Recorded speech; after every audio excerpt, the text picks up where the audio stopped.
Well, ladies and gentlemen, I want to welcome you back to the podcast, and I am excited because on today's show, we get to reintroduce you to an incredible ministry called Global Neighbors and the impact that it is having and will have, and the possibilities that exist not only globally, but right here in many of our own backyards.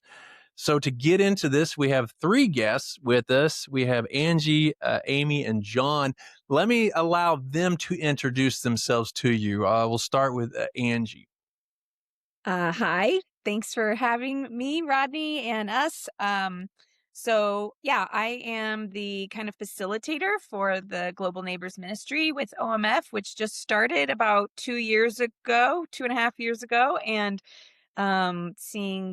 just God building the team. I've been part of OMF for about 25 years, so been able to be part of a lot of different things, got to live in Southeast Asia. So definitely understand kind of the living in a different place feeling. Super excited to be working with John and Amy now on the team as well. Yeah, so my name's John Holsclaw. I'm And Amy. Amy, you want to tell about our kids? We have 4 kids. They're all big and grown. Our youngest is 19. Our oldest is 27.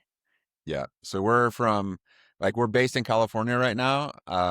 We've been with O for about 20 years. We came back to the States about a year and a half ago, and since then we've now joined the Global Neighbors team. And we're kind of heading up the church engagement side of things. So yeah, really thankful to be part of that. I like drinking Dr. Pepper. Now, I don't know, you didn't It's ask for super something like this important. for me, but that's a very important thing to my heart. And like Angie is a I'm a Diet Diet Coke Coke person. person. I'm What are gonna you? guess that that's probably not an important thing for your heart. Yeah, it's not super important. But Angie, I did learn this yesterday. I just have to say this, is that Angie goes Diet Pepsi, Diet Coke. She goes back and forth, which I thought that's so interesting because usually you're supposed to pick one. She's This just not is my picking. cross-cultural skills at work. There you go. Like, I don't know what it is. It either feels way. almost like treason or something. But anyway, we'll just go with that. Well, awesome. Wonderful. Thank you all for being on the show. We did last March a show with the titles Introducing Global Neighbors, and Angie was on the show, and she got into the depths of Global Neighbors and what it means. Angie, I guess I'll jump over to you. Can you kind of give the big picture of Global Neighbors and what this ministry is? OMF internationally decided in 2019 to do more about reaching East and Southeast Asia's peoples wherever they live in the world, and not just where like the geographic part of East and Southeast Asia. So every country kind of center involved with OMF has gone through their own process of what does that look like in our country, came up with this name Global Neighbors because we have this great opportunity now to be neighbors with people from around the world. This team is really focused on reaching East and Southeast Asia's peoples in the U.S., but doing that really in partnership with local churches that are in those areas. We have people on our team who are focused on a specific people group, and some that are actually trying to learn the language of that people group so that they can build relationships with people who don't have very much English. And really trying to network with existing East and Southeast Asian churches, because we know, groups like Cambodians that have been here for a while, there are a lot of existing Cambodian churches. So yeah, trying to just learn the landscape of each of those groups that we focus on, trying to figure out how do we come alongside what God has already been doing in these groups for decades and longer. So that's great. So there is now an opportunity that exists within OMF that you can, maybe you're coming from the States, you can get involved in these types of works right here in the States instead of traditionally having to go to another country. Correct. For us, it's East and Southeast Asia. To understand this, there has to be an understanding of the heart behind this, and the heart behind this is driven by his heart for the nations and how that has existed pretty much since the dawn of time, from the Old Testament to the New Testament. And many people, I think, might miss that. So we're focused more on the church side of things and carrying this message kind of into different churches here in the U.S. And I think it's exciting for a couple of reasons. It allows us to engage with these churches and with people who are used to a certain paradigm of missions, and the paradigm is kind of like missions is something far, far away. So maybe they give money and they pray once a month for somebody, but it's way out there, and that's the end of their participation. What we're seeing though is like that paradigm is totally changing as the world changes as well. Mhm. And so now you have opportunities for cross-cultural ministry that are not just happening across the world. They still are, and there's still huge opportunities all over the world. And, you know, again, our focus is East Asia, Southeast Asia, but there's also opportunities across the street. There's as people migrate, as people move around the world. Here in the US, there are tons of opportunities to do cross-cultural ministry that doesn't involve, you know, getting on a plane and flying hours and hours away. So that's super exciting, because when we talk to people about these things, you see the lights kind of go on. You see eyes that are opened up. The God that we love and serve Mm. and worship is the God who cares about the nations, cares about the world. And I mean, we know that if we've been around in church for a while, we've read our Bible, we know that from the very beginning, God's plan was for the nations, and that the nations would come to know and love him, the God who knows and loves them. God has this heart that people would come to know him. And this idea of if everything started at the very beginning with shalom in the Garden of Eden, and then, of course, sin destroys that, there is this work of God to bring people back to this place of shalom, of wholeness, of relationship that is not broken, of healing. We're also talking about the way migration has factored into this. So if you look at the Bible and the way God has used, I would just call it like the medium of movement. God has used movement for the sake of his purposes. As he is reaching out to different peoples, it's the movement of his people, the movement of people of Israel, a number of different places in the Old Testament, where his purposes are being accomplished because he first is moving people, migrating, if you will, from one place to another. And then even in the New Testament, we see the same thing about how Christians are now being called or forced to move to different places. And as this movement goes, so goes the gospel. And that's still happening. So as I mentioned, you know, the look of the U.S. now is different than it was, you know, 10 years, 20 years, 50 years ago, as a result of movement, as a result of migration that has happened. A movement is still going on all over the world, and God is still using movement to accomplish his purposes. God has always used migration or movement, right, to spread news of his name, news of his reputation, or then news of Jesus and the Gospels. You know, there's these voluntary and involuntary migrations. Israel being taken captive into Babylon, that was a very involuntary movement. That was not something they wanted, but God had a very divine purpose in why he took them there, was so that others would know about the God of Israel, right? The persecuted church in the New Testament and a lot of involuntary movement led to other groups and other places knowing about Jesus. And so people would say we're living in this era of unprecedented global migration, right? And like the movement that is happening around the world is like far beyond right now what's ever existed on the planet. So you just think, wow, if God was doing these things throughout biblical history and church history to move people to spread the gospel, like what is he doing now? Can we camp on that a bit and kind of unpack some of that within the Old Testament and New Testament, how the church got involved in the early church got involved in that? Because when I think about that, some of the things that come to my mind are like the dedication of the temple and Solomon's prayer. And people may not realize it or not, but he prayed that when the foreigners come and they pray that God would answer the prayers of the foreigner. And you think, oh, that's cool. Like here's an example of a connection with God that they realize, an individual realize in that moment, hey, this goes beyond a certain people group. Well, you just see it right from the get-go. You see this, you know, Abraham is moving, and you see Jacob moving. You see all the parts and people that God is moving across time. It influences the people of Israel and creates that nation. But right alongside that, you see tons of stories of people coming to know God that aren't part of Israel even at that time. The Egyptians are changed, and you see people leave Egypt with the Israelites. It's super exciting to look at the US and see the heritage churches that we have of immigrant churches that have been doing this ministry all along. We're learning from them, but we're also learning from new people who are coming in. So yeah, it's super exciting. Maybe there's this misconception too that the God of the New Testament, so we sometimes divide them up, right? Like the God of the New Testament is the missionary, like let's go out and whatever. But the God of the Old Testament is the God of the New Testament, and God's heart for the nations didn't start like in Matthew 1. Yeah, amen. It started from the very beginning, and you can see that. I think the early church in the beginning stages did as well. So as we shift into the New Testament, we think of, there are examples throughout the Old Testament where God was saying, I'm using you to be a light for the nations. You come to the New Testament and this new thing pops up, this Christian thing. And there's this thing that we call the early church, and they're kind of in the beginning works of that, but they're not really wanting to go out.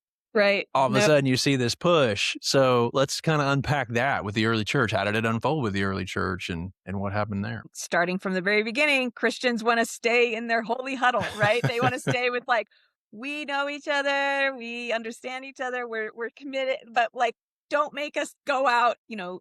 Persecution happened, and that forced them to go out. You look at the difference between the Jerusalem church and the Antioch church, right? Like the Antioch church was really the first kind of multicultural, we got to figure out how do we blend two different worldviews and backgrounds and all this sort of thing. Even throughout church history, Sam George, who's a big guy in the diaspora world, talks about anytime the growth of Christianity happened in a place, shortly after something happened that pushed Christians out of that place. So he talks about even in Europe, the big movement and lots of Protestant growth that really pushed them out, and that kind of instigated the modern missionary movement, right? Of people moving to other parts of the world and stuff. So anyway, just that I think we see even in the very, very beginning, Jesus says to them, go and make disciples of all nations, go to Judea, Samaria, and the ends of the world. And they're just or we can just stay here. It's very easy for us to become inward, right? And to become insular in our kind of Christian community. And God is always trying to push us out of that for the sake of others. It's an interesting dynamic to look at. Like in the book of Acts, it's so cool just to see kind of the growth of the church as it's just starting off, kind of the birth as well. But it's fascinating to me too, like Angie was saying, you have people who, Jesus is there with them and he's like, the Great Commission, we're sending you out and it's going to go to the nations, right? So there is this talk already. And then at the beginning of Acts 2 as well, it's this talk of this is going far beyond where you are right now. But then the gospel starts to move around, and then you have Acts 10, 11, you have Peter, he has this meeting with Cornelius, and there's this very eye-opening moment when, it's the thing where he has this dream and he's like, oh no, I can't eat these certain, animals that are ceremonially unclean. And it's basically God saying, no, what you used to call unclean is not unclean anymore. And it's the whole, Jew versus Gentile divide. And now that wall is being broken down. So he tells the whole story again about, Cornelius, this meeting, about how they believed, how about they prayed. And then even it was classic. The Holy Spirit even came on them. And it's just so interesting because when you read the way that the church leaders responded, it was kind of like this aha moment for them as well, where it's and there's that verse that's kind of so then even unto Gentiles, God's Holy Spirit is going, even to the Gentiles. Jesus had said these words before, right? He had talked about the nations, but there's this kind of lag time between what you hear and kind of that vision that's spelled out, but then actually the way this works out in life and actually coming to see more fully what Jesus' words actually meant. What does it mean to say, Jesus, this is going to go to the nations? I think that same thing happens individually for believers too, where we start going, wait, this is what God wants for me. This is what he has in mind. This is how I can participate in what he's doing. Angie already mentioned migration and huge opportunities now, even here in the States. Like, I have new opportunities to get involved, and I'm actually becoming part of what Jesus talked about way back, 2,000 years ago. As a church family, you don't have to write a mission statement. Jesus did it. Yeah. Now we just got to figure out our involvement in it. And so let's unpack that now. The movement, the church's movement into different cultures and people groups in the early stages, how it's branched out over the years. I think how much work goes into sending someone to like be a missionary, like what we know to be a missionary. And you go there and you learn the language, like we did this, and we learn culture, and we make intense, committed effort to understand and relate to a group of people so that we can share the gospel with them in a contextualized way, right?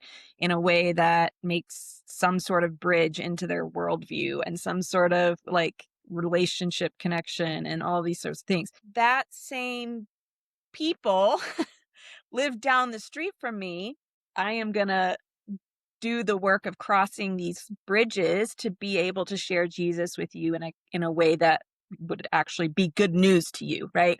There are people groups, estimated 590 different people groups in the US, which is crazy. You're like, who are all of these groups? But it means that we have that many different languages actually in the US, like represented. And out of those 590 people groups, a good percentage, definitely that are completely still unreached. So meaning less than 2% would know Jesus, right? In the US. But there's actually groups who we know like 5 people in the whole US out of like 10,000 would be known to be believers. Throughout all the networks that work with this group, they know of 5 people. That is very unreached, right? And the percentage of those in the US is probably like less than 10, right? But then we have kind of partially reached groups, which would mean, they might have some believers, but they're not like a thriving kind of church multiplying sort of thing. Somebody who comes from one of these really unreached groups lives in the vicinity of 20 different churches.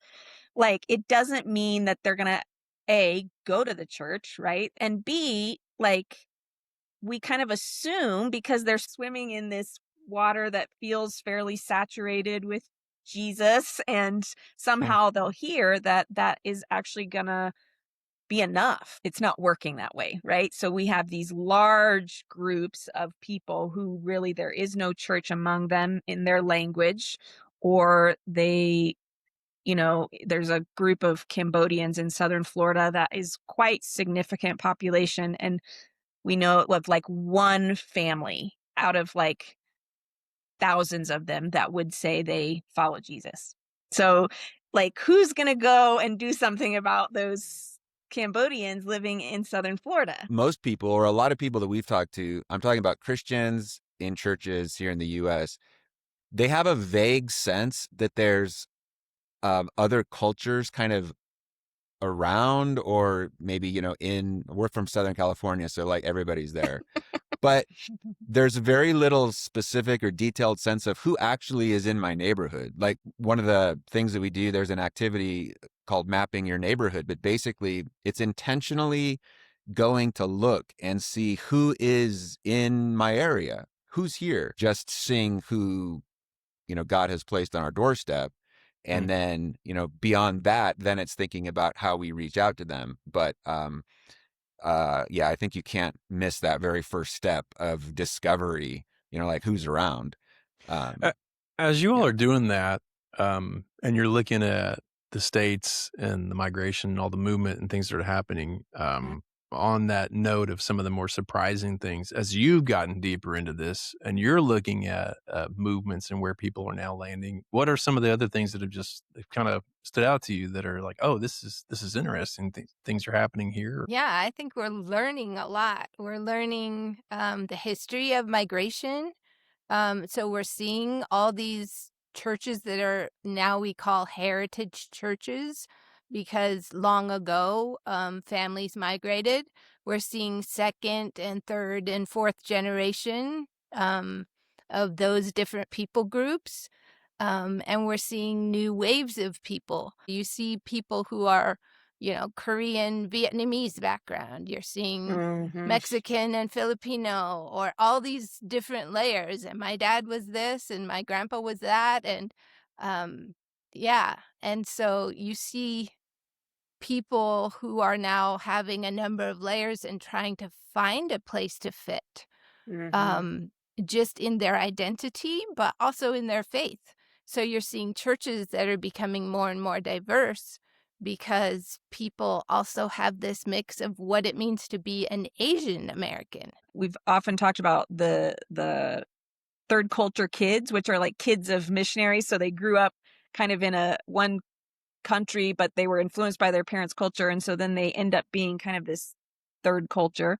And there's so many similarities with so many people in the US are multicultural people. How ready are churches to kind of welcome different cultural influences into their community and be influenced by those is also very significant. Christians have mother tongue speakers in 82% of the languages of the world. Christianity, 82% of the world's languages, which means it has spread like wildfire all over the place. And you have certain languages that are, so certain languages like in Europe where it used to be super strong and now it's not so much anymore, but other languages where it's growing, that trend is happening.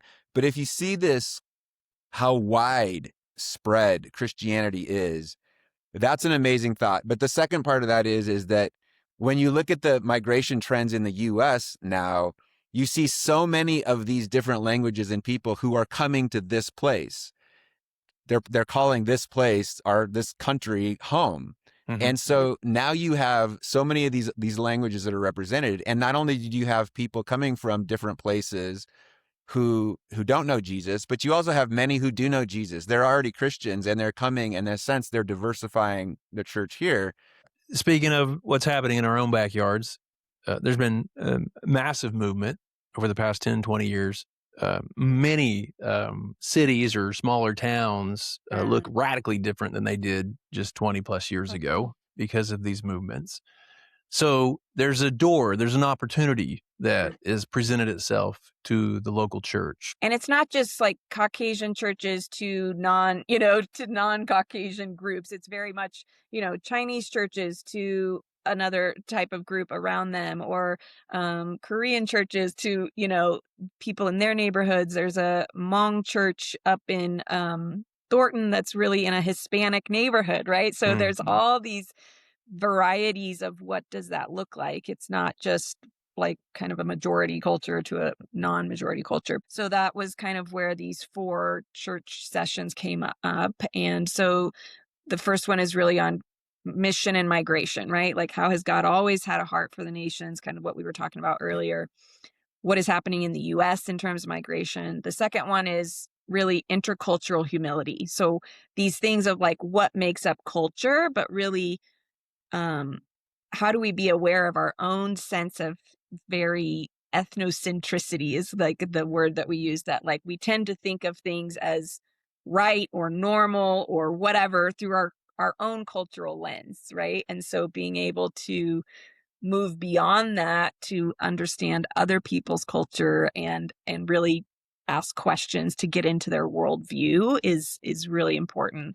The third session is on the global church. And so like we have this amazing opportunity to learn more about God through the lens of, an African church or a Latino church or all these things, or listen to podcasts from people from other cultures, or a sermon from somebody that, is from a different part of the world, and have our understanding of God really enhanced by those things.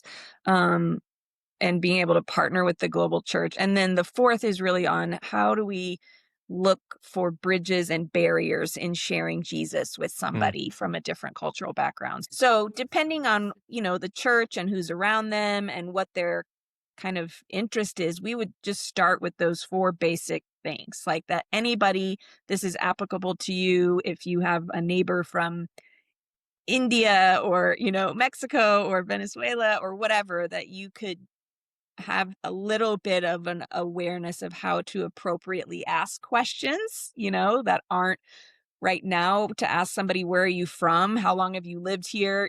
Those can be fairly threatening because of the kind of immigration crisis we have going on. But to ask them, like, do you work around here? Like, how do you pronounce, how do you say your name, or what is your name's meaning? And like, the ethnic origin of your name. There's like trying to give people better questions to ask Mm, that are less threatening for the current kind of immigrant communities. And how do mm, you love on them in a way that feels loving to them, mm, and doesn't feel threatening. A great thing to do is, once you find people living in the area, it's understanding what their challenges are, or what needs do they have, this yeah. community in your area have, and are there ways you could actually, participate in helping with some of those challenges or helping meet those needs, Mhm. kind of as a starting point.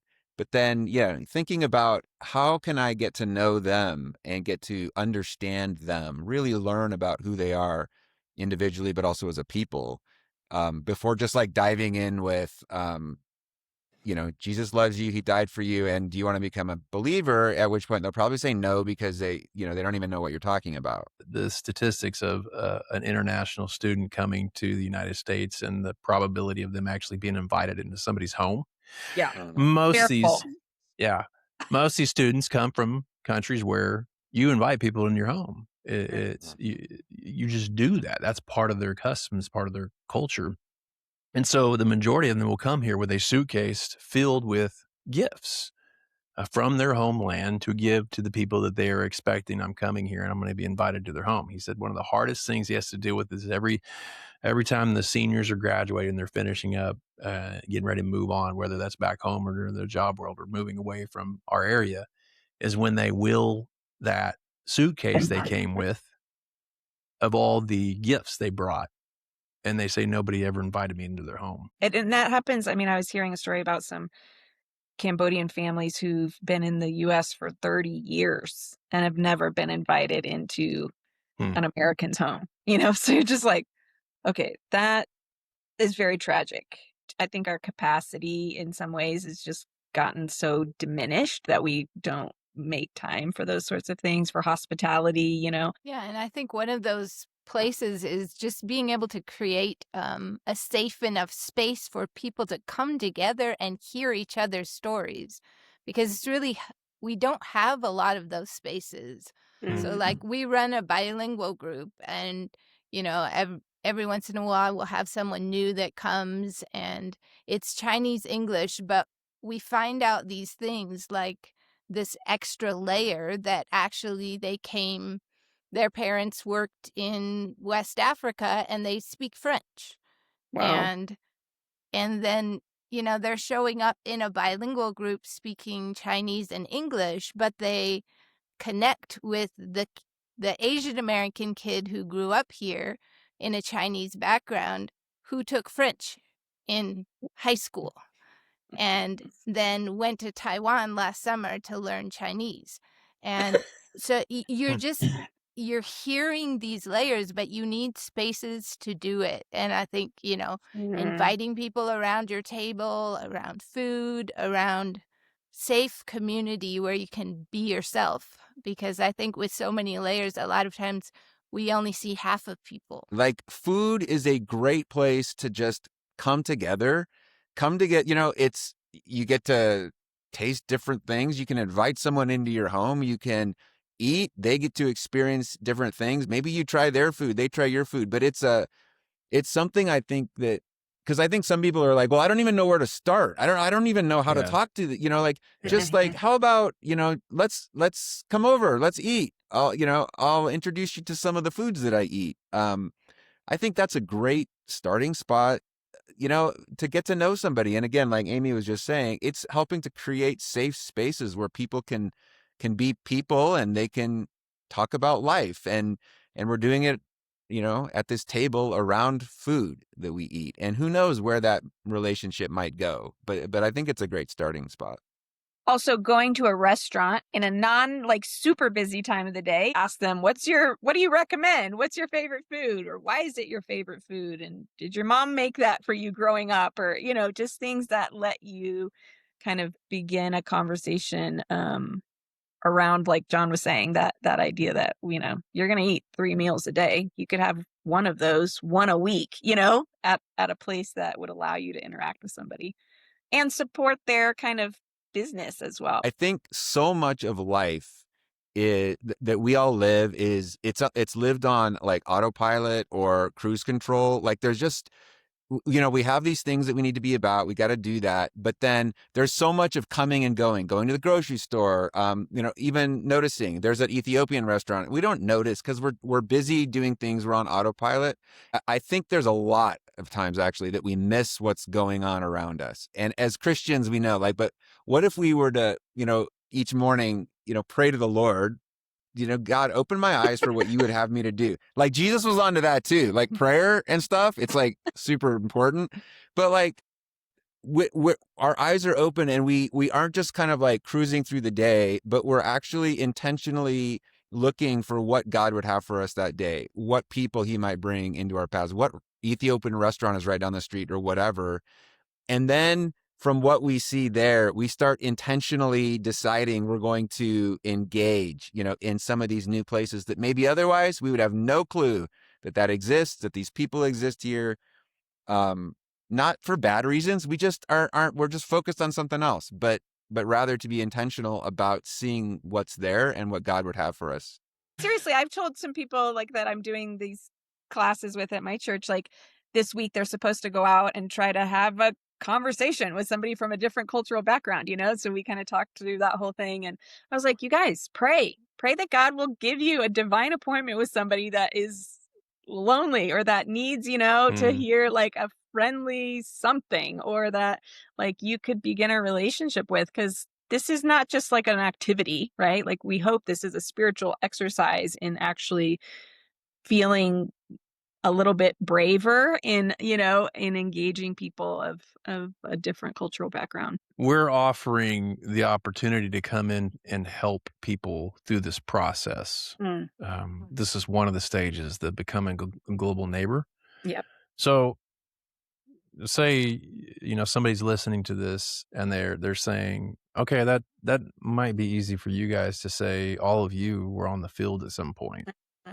But my backyard changed over the past 30 years. I'm afraid, which is legit. I'm afraid. I don't know what to say. I don't want to offend. Right. I do want to be loving. For your team and what we're offering our listeners, can you unfold what that would look like if somebody's listening and say, I don't want to join OMF and for a role right in there, but I'd love for my church to get some help and some guidance and some coaching in this. So we have these church sessions that are kind of up and ready to go, and we're basically rolling them out at some different places. If you are at that place and you're like, I want to go further with this or learn more, definitely get in contact with us and we can make sure you can get contact details. And then also we can come to your church. So if you have a church and you're like, I think there's people in my church who would love to engage with this, we can actually come to your church, wherever it is, and we can figure out, or, whether it's, we can figure out how best to work with you. But we can work with you or your church on getting out this information. And really, I'd say it's more about beginning this journey with you, working through some of these church sessions that we have. But really, more than that, it's kind of walking with you as you begin to work through these questions and as you seek to discover what God would have for you in your church. So definitely there's ways that you can connect with us. We would love to then connect with you, connect to your church, wherever that might be, and see how we can work with you. And this is not about, you need to join OMF. This is about us coming to you and hopefully walking alongside of you as you, seek to participate in a greater way in this. Because you're right, the world is changing. It's changing. And so we don't want the church to be caught off guard. We want the church to be able to shift and engage the world around them. So yeah, that's the goal. And meet the changes. Like we're not like we totally read the news. We know what's going on in our country right now, right? There is a lot going on in this space. God brings peace and joy and love. God speaks into this situation, right? It's not Mhm. irrelevant what God has said. It's not like for thousands. It is for now. And what he says in the Bible and what he has done, and this idea of bringing redemption and restoration, like, are you kidding me? That's exactly what is needed in this place right now. Yeah. In this country right now. Like there is so much need. And so to be able to bring that in, even if it's in a small way, like we want to be part of that. And you don't need to be an expert. Like I'm telling you right now, we are not experts at all. This isn't about like having all the answers. And this isn't about like going to all, you got to go to seminary really first before you can actually like walk with us through this. No, this is about being present, being ready, and let's start this journey together. And God is going to open some doors and do some cool stuff. Obviously OMF's expertise is in the East and Southeast Asian kind of people group. So if like we're doing stuff alongside Chinese and Korean and Cambodian and Indonesian churches in the US, like we have people translating this material into all those languages. And so like this isn't just for English speaking churches. We want the material to be very contextualized to the church audience. So that whether it's,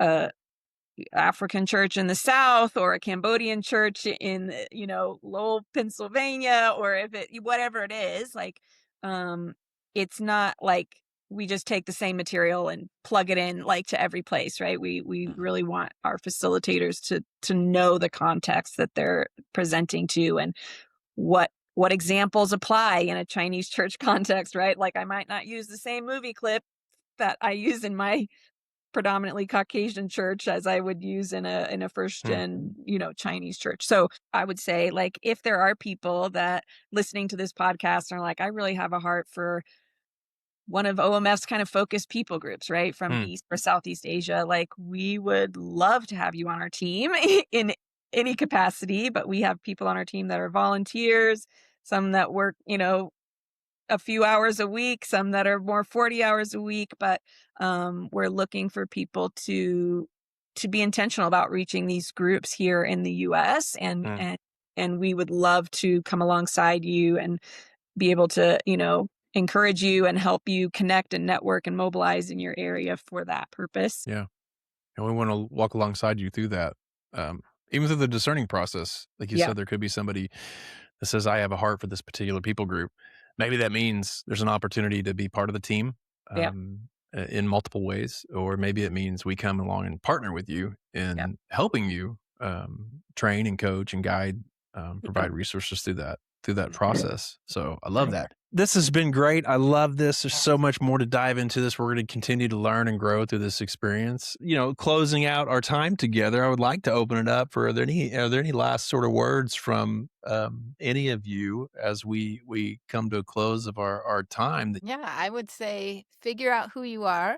What is your identity? What's your story? What's your cultural backgrounds? And find safe spaces to create communities that are diverse in that. It's becoming more and more diverse. Create a place for people to show up. There's lots going on in the world, in our country. God is at work. It's, the fact that he invites us to be involved in what he's doing is like such a privilege and a joy. But if this sounds scary, great. That means you're probably in the right place. Like if it doesn't sound scary and it's just like, oh yeah, I could just kind of like, then I'm usually like, oh, well, this is going to be challenging and maybe a bit scary and may make you nervous. That's okay. We all are there at different times. That's all right. Yeah.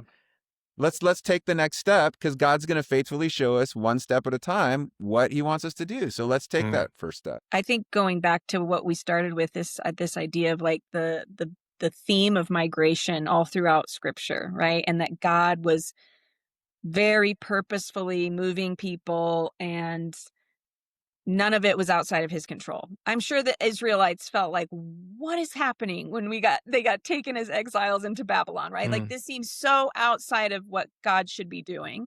I think it just gives me so much hope that, like, things that we see happening that feel very chaotic maybe in our country to some people and feel very threatening or like confusing or whatever, like, God is very purposefully bringing people here, right? Yeah. What in all sorts of ways, and some of those people, you know, are coming from these vibrant faith parts of the world, and some are coming from these unreached parts of the world, but none of it is accidental. We get to interact with the global church on a daily basis if we want to, right? We can listen to worship music from other parts of the world, or sermons from read devotionals from, somebody that, we would never have been able to do like 25 years ago. Angie, Amy, John, thank you so much. Thank you, for being on the Thank you, show. Rodney. Yeah, it was really fun.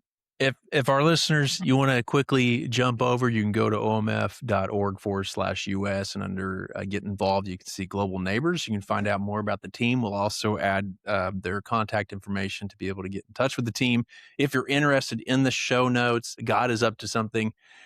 He's moving, and we just need to have the eyes and the ears and the heart and readiness to be able to get involved into what's going on right within even our own backyards. So thank you all. To learn more about OMF, visit us at omf.org/US.